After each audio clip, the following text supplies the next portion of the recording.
And Chris, finishing the season with a win here at Somerset, and you've got the job done quickly on day 4. We have. I mean, it was a great team effort, that one. Obviously, the bowlers did a great job for us, led by Ports. It was superb again, but I think everybody chipped in there. And obviously, a great partnership between Dean and Waltz that sort of put us in a position where we could actually push to get ourselves into a winning position. I mean, can't take anything away from that partnership. So it really did put us in a great position, and obviously allow us to take advantage of yesterday. It did put you in a good position, but really yesterday was the turning point in terms of where we saw the bowlers with their performance and a bit more help perhaps from the pitch that turned this game. It did. I don't know why, but it looked really flat on day 1 and 2, to be honest. I mean, day 2, when Waltz was making it look very easy out there, to obviously whether it was over conditions, the drop in temperature, I don't know what it was.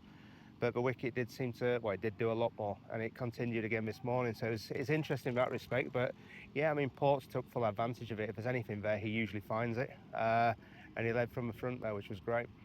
And obviously we didn't get time for the chase to start last night with the way the light was. Was there any nerves going into it, considering the way in which it had panned out for Somerset with the bat, or did you feel confident you could get it done? No, I mean, this morning the chat was all around sort of trying to be as clinical as we can to get the job done, because things can unfold very quickly, because they've got some good bowlers as well. So obviously we saw Craig Overton go past his 500 first-class wickets there, and he bowled beautifully in that first innings. So we knew it was going to be tough, but just had to apply ourselves really and take the opportunities that were offered to us. And you'd got the job done in terms of the Division 1 status yesterday, but to pick up a win just puts a positive on probably a season that's been difficult. It has been difficult. I mean, there's no hiding from that. There's been sort of missed opportunities around over time, sort of little sessions, hours here and there. If we'd have won them or been able to push through the door, that results could have been different. But the fact is, to finish on a positive like we did today, it sort of gives you a little bit of momentum, gives you something to smile about in the dressing room, and obviously we can crack on looking forward to next year. Yeah, a bit of a rest for the players, but the work never stops off the pitch, does it? It doesn't. But there will be a break for the players now, and obviously I'll send my staff away and they have a break as well.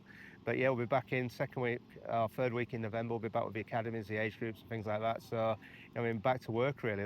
But that is part of the exciting part of what we're going to do now, and start bringing through the youth.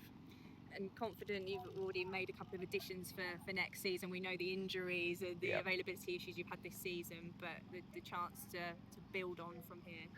100%. It's funny, I've just been through the squad for next year to have a look at that, and the depth is much better now with the 2 signings we've made in the bowling department. So it gives us a lot of flexibility with the 2 rookies that are there and the 2 fast bowlers. Already it looks like we've got depth there, which is one thing that we struggled with a little bit this year and was a concern going into this year, which we've obviously spoken about earlier. But yeah, next year looks a lot different. It looks better. So there's a lot of good things to look forward to. Just a word for Nick Brown. We've seen the presentation take place on the pitch here with his retirement from professional cricket. You've worked with him over the course of a number of years. Just a word on him.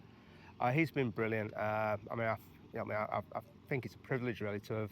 He played in the second team with me when I was second team coach here, so I've seen him go from the aspiring second team player to the great player that he's been, and to watch him pick the trophies up, to enjoy himself. He worked so hard to get where he did, and he deserved every little bit of success that he had, to be honest. So today's always an emotional day for everybody. The players up there that are feeling it for him as well, because he's very close to a lot of people in that dressing room, and obviously we all wish him well in the next adventure that he undertakes. Thank you. Started to rain now. I know. That's why you got it done in time. Obviously, the match was finished by Charlie Allison. Couple of sixes there. Yep.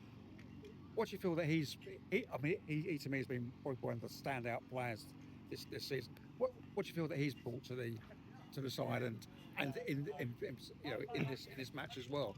Well, I think he started in a position that was out of place for him. There was an opening spot available, and we threw him in there to get the experience. And I think he learned from that. And when he went back into a more natural position in the middle order for him, he really capitalised on that. And I think we've seen a young man growing stature, growing confidence, and we've seen his game grow in front of our eyes as well, which I think has been really exciting, and it's been lovely to watch, to be honest.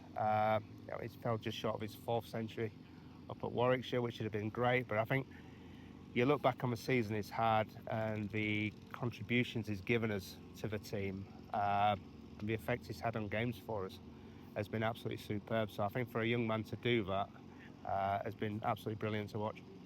And again, Ports has come up with, he's fallen just one wicket short of 50, and he's been so consistent through the last decade or whatever, and he showed it again yesterday in their second innings. Yeah, it shows his class, doesn't he? You give him half an inch and he'll take a mile.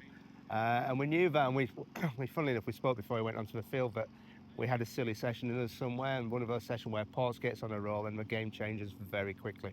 It's exactly what he did, and he's done it since he came into the side so many years ago, and has been, sort of central to a lot of the success we've had in that bowling attack. So Ports is doing what Ports does, and he's very good at it.